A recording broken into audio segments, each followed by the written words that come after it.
அன்பான சிம்மம் ராசி சிம்மம் லக்னம் ஆண் பெண் இருபாலர்களும் மற்றும் அனைவரும் நமது சேனலுக்கு பேராதரவு கொடுத்துக் கொண்டிருப்பதற்கு நன்றிகள் வணக்கங்கள்.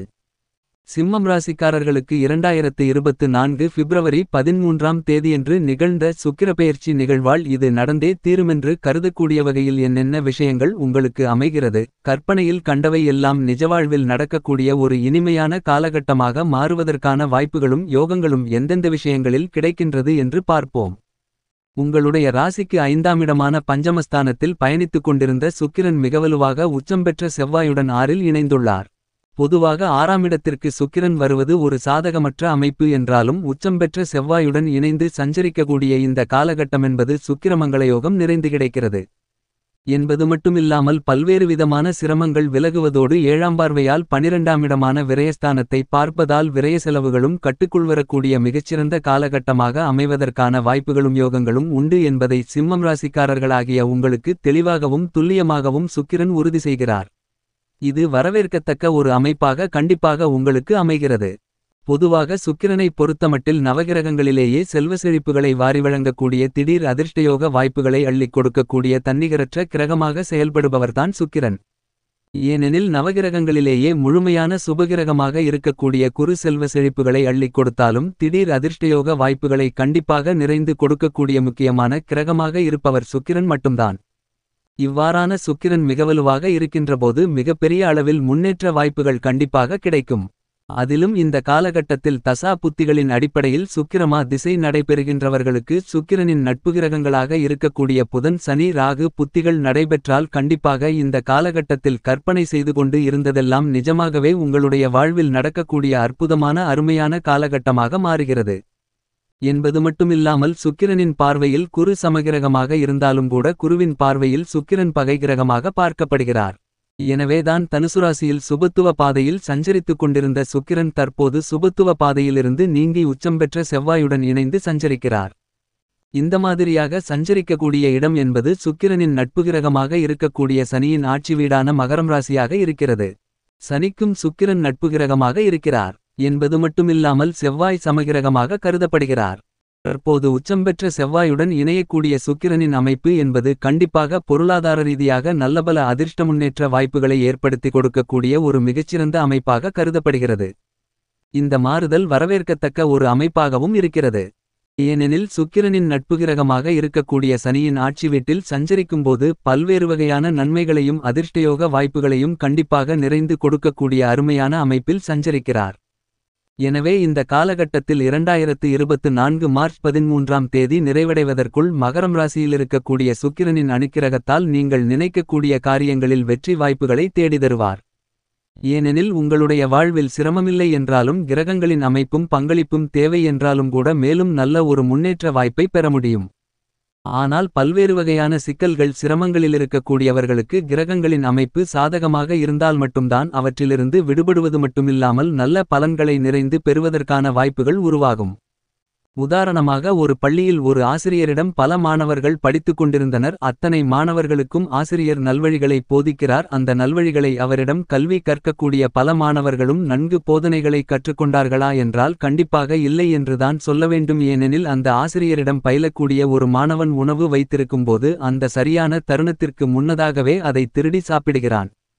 மற்ற மாணவர்களுடைய பொருள்களையும் எடுத்து அதை வைத்து மகிழ்கிறான். இதை பார்த்த மற்ற மாணவர்கள் ஆசிரியரிடம் இவனைப் பற்றி புகார் செய்ய வேண்டுமென்று நினைத்து மற்ற மாணவர்கள் அனைவரும் சேர்ந்து ஆசிரியரிடம் இவன் சரியில்லை திருடுகிறான் என்று அந்த மாணவனைப் பற்றி குறை சொல்கின்றனர். அதற்கு பிறகு மாணவர்கள் தங்களுடைய பணிகளை தொடர ஆரம்பித்துவிட்டனர். ஆனால் அந்த திருடும் மாணவனோ தவறு செய்வதை நிறுத்தவில்லை. மீண்டும் மற்ற மாணவர்களுக்கு தெரியாமல் அவர்களுடைய பொருள்களையும் மற்ற விஷயங்களையும் சற்று அதீதமாக அனுபவிக்க வேண்டும் என்று மீண்டும் மீண்டும் திருடுகிறான். இதனால் கோபமடைந்த மற்ற மாணவர்கள் அனைவரும் ஆசிரியரிடம் சென்று ஆசிரியரே, நாங்கள் ஏற்கனவே உங்களிடம் இவன் தவறு செய்கிறானென்று சொல்லியிருந்தோம். ஆனால் அவனுக்கு எந்த தண்டனையும் நீங்கள் கொடுக்கவில்லை. இனியும் நாங்கள் பொறுத்து கொள்ள முடியாது. இந்த பள்ளியில் ஒன்று அவனிருக்க வேண்டும் அல்லது நாங்கள் இருக்க வேண்டும். இதை நீங்கள்தான் முடிவு செய்ய வேண்டுமென்று மிகவும் கோபத்துடன் ஆசிரியரிடம் அனைத்து மாணவர்களும் தங்களுடைய கருத்துக்களை தெரிவிக்கின்றனர். ஆனால் ஆசிரியரோ உங்களிடம் சொல்வதற்கு ஒரே ஒரு பதில் மட்டும்தான் உள்ளது. அந்த மாணவன் கண்டிப்பாக இங்குதான் இருக்க வேண்டும். நீங்கள் வெளியே செல்ல வேண்டுமென்று விருப்பப்பட்டால் செல்லலாம். அதற்கு நான் அனுமதி கொடுக்கிறேனென்று அந்த ஆசிரியர் கூறுகிறார். இதை கேட்டதும் அனைத்து மாணவர்களுக்குமே என்ன நம் ஆசிரியர் மீது எவ்வளவு மரியாதை வைத்திருந்தோம், ஆனால் ஒரு தவறு செய்கின்ற திருடக்கூடிய அந்த மாணவனுக்காக நம் அனைவரையும் வெளியே செல்ல சொல்கிறாரே, இது என்ன விசித்திரமாக இருக்கிறது என்று அனைவரும் குழம்பி நிற்கின்றனர். இதை தவறு செய்த அந்த மாணவனும் ஒளிதிருந்து பார்த்து கொண்டிருக்கிறான்.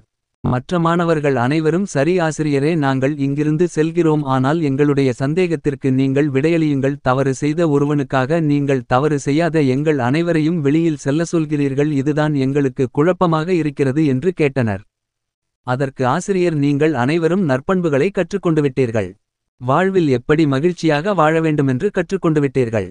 மற்றவர்களுக்கு துன்பம் கொடுக்கக்கூடாது என்பதையும் முன்னேற்ற பாதையில் எப்படி செல்ல வேண்டுமென்ற நற்குணங்களை பலவகைகளில் நீங்கள் அனைவரும் கற்றுக்கொண்டு விட்டீர்கள். எனவே நீங்கள் வெளியில் செல்வதால் யாருக்கும் எந்தவிதமான பாதிப்புமில்லை. ஆனால் அந்த மாணவனோ இன்னும் நற்குணங்களை கற்றுக்கொள்ளவில்லை. அவன் நற்குணங்களை கற்றுக்கொண்டால் மட்டும்தான் இந்த பள்ளியை விட்டு வெளியே செல்ல முடியும். அப்போது மட்டும்தான் நான் அவனுக்கு வெளியில் செல்ல அனுமதி கொடுப்பேன் என்று சொல்லுகிறார். இதை மறைந்திருந்து கேட்ட அந்த தவறு செய்த மாணவன் வருந்துகிறான். வருந்தி நான் திருந்தி வாழ முயற்சி செய்கிறேன் என்று ஆசிரியரிடம் உறுதிமொழி அளிக்கிறான். இதுபோன்றுதான் நம்மளுடைய வாழ்விலும் பல்வேறு வகையான எண்ணங்கள், சிரமங்கள், வேதனைகள், அவமானங்கள், போராட்டங்கள் நிறைந்திருந்தாலும் கூட ஒரு ஆசிரியர் தன்னுடைய மாணவனுக்கு எப்படி நல்லது செய்ய வேண்டும் என்று நினைக்கிறாரோ அதேபோன்றுதான் மிகவலிமை வாய்ந்த சுக்கிரன் மிகவலுவாக தசாபத்திகள் உச்சம் பெற்று சஞ்சரித்தாலோ அல்லது தற்போது நட்புகிரகத்தோடு இணைவதன் காரணமாக உங்களுடைய வாழ்வில் முன்னேற்றத்திற்கான பலவழிகளையும் நீங்கள் கற்பனை செய்து கொண்டிருந்த எல்லாவற்றையும் நிஜ வாழ்க்கையில் அனுபவிப்பதற்கான வாய்ப்புகளையும் யோகங்களையும் ஏற்படுத்தி கொடுக்கிறார். தயவு செய்து இந்த சந்தர்ப்பத்தை தவறவிட்டுவிட வேண்டாம். சரியாக பயன்படுத்திக் கொண்டால் கண்டிப்பாக நல்லபல அதிர்ஷ்ட முன்னேற்ற வாய்ப்புகள் நிறைந்து கிடைக்கும் என்பதைதான் சுக்கிரன் தெளிவாக உறுதி செய்கிறார். ஏனெனில் தனுசு ராசியில் இருந்ததை விட தற்போது மகர ராசிக்கு மாறியிருக்கின்ற சுக்கிரன் உச்சம் பெற்ற செவ்வாயுடன் இணைந்துள்ளார். பொதுவாகவே சுக்கிரன் சுபத்துவ பாதையில் சஞ்சரிக்கும்போது 2 4 5 7 9 மற்றும் 11 ஆகிய இடங்களில் அபரிவிதமான வளர்ச்சிகளை ஏற்படுத்திக் கொடுப்பார். ஆனால் அதே சமயத்தில் பாவகிரகங்களின் சேர்க்கையால் 3 6 11 ஆகிய இடங்களில் மிகப்பெரிய மாற்றங்களை ஏற்படுத்திக் கொடுப்பார். இப்படிப்பட்ட சுக்கிரன் தற்போது உச்சம் பெற்று இருக்கின்ற செவ்வாயுடன் இணைந்து இருக்கக்கூடிய இந்த காலகட்டமென்பது அஷ்டமஸ்தானத்திலிருந்தாலும் அஷ்டமலக்ஷ்மி யோகத்தை நிறைந்து கொடுக்கின்றார். ஜென்மராசியில் அமர்ந்திருந்தாலும் இந்த காலகட்டத்தில் மிகுந்த அபரிவிதமான பலன்களை அள்ளிக் கொடுக்கக்கூடிய வலுவான அமைப்பில் சஞ்சரிக்கிறார்.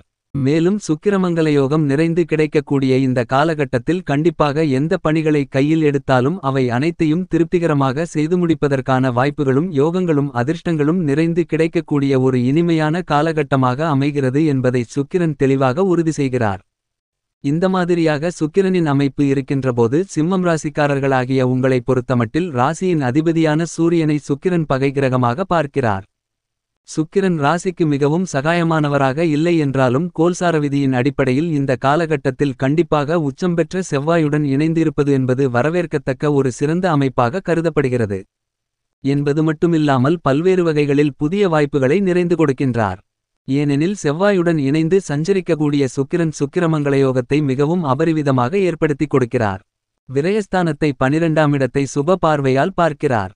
7ஆம் பார்வையால் பார்க்கக்கூடிய சுக்கிரனின் அமைப்பு விரய செலவுகளை சுபச்செலவுகளாக இனிதாக மாற்றிக்கொள்வதற்கான வாய்ப்புகளையும் யோகங்களையும் உருவாக்கிக் கொடுக்கிறது. எனவே புதிதாக வீடு வீட்டுமனை வண்டி வாகனங்கள் வாங்க வேண்டிய முயற்சிகள் வெற்றிகரமாக அமைகிறது. பல்வேறு விதமான திருமணம் உள்ளிட்ட பல சுப நிகழ்வுகளை திட்டமிடக்கூடிய உங்களுக்கு அவற்றில் நிறைந்த காரிய வெற்றிகள் உண்டு. உத்தியோகம் ரீதியாக சில சங்கடங்களிருந்தாலும் கூட இந்த காலகட்டத்தில் எதிர்பார்க்கக்கூடிய சலுகைகள் நிறைந்து கிடைக்கும். தொழில்துறை வியாபாரத்துறை ரீதியான பணிகளில் நல்லபல முன்னேற்ற வாய்ப்புகள் நிறைந்து கிடைக்கக்கூடிய ஒரு காலகட்டமாக கருதப்படுகிறது. கலைத்துறையின் நாயகனாக இருக்கக்கூடிய சுக்கிரன் மிகவலுவாக 6இல் செவ்வாயுடன் இணைந்து அமர்ந்திருப்பதால் மறைமுகமாக இருந்த பல சிரமங்கள் விலகுகிறது. கலைத்துறை ரீதியான பணிகளில் நல்லபல வளர்ச்சிகள் நிறைந்து கிடைக்கக்கூடிய மிகச்சிறந்த காலகட்டமாக அமைவதற்கான வாய்ப்புகளும் யோகங்களும் கண்டிப்பாக கிடைக்கிறது. என்பது மட்டுமில்லாமல் அரசியல் சார்ந்த பணிகளில் 6ஆம் இடத்தில் வலுவாக செவ்வாயுடன் இணைந்து இருப்பதால் இந்த காலகட்டத்தில் பல சங்கடங்கள் நீங்குகிறது. எதிர்பார்க்கக்கூடிய கூட்டணி உள்பட அனைத்து விதமான விஷயங்களும் மிகச்சிறப்பாக மனதிற்கு நிறைவை ஏற்படுத்தி கொடுக்கிறது. கல்வியில் நல்ல முன்னேற்றம் நிறைந்து கிடைக்கும். பெண்களைப் பொறுத்தமட்டில் பெண்களின் நலனுக்கு பொறுப்பு ஏற்கும் குரு மிகவலுவாக 9இலும் சுக்கிரன் 6இலும் இருப்பது பெண்களின் எதிர்பார்ப்புகள் அனைத்தும் மிகச்சிறப்பாக கிடைக்கக்கூடிய ஒரு இனிமையான காலகட்டமாக அமைகிறது. என்பது மட்டுமில்லாமல் விவசாயம் சார்ந்த பணிகளில் உச்சம் பெற்று இருக்கும் செவ்வாய் அமோகமான வளர்ச்சிகளை ஏற்படுத்தி கொடுக்கிறார். மேலும் புதிய நிலம் வாங்குதல் உள்ளிட்ட பல நன்மைகள் நிறைந்து கிடைக்கிறது. மேலும் சாதகமாக மாற்றிக்கொள்ள கண்டிப்பாக சிம்மம் ராசிக்காரர்களாகிய நீங்கள் வாரத்தில் வெள்ளிக்கிழமை விரதமிருந்து அருகிலுள்ள அம்மன் கோவிலுக்கு சென்று 2 நெய் தீப விளக்கு போட்டு வழிபாடு செய்யுங்கள். நிறைந்த நன்மைகளும் முன்னேற்றங்களும் உங்களுடைய வாழ்வில் இனிதாக கிடைக்குமென்பதில் சந்தேகமில்லை.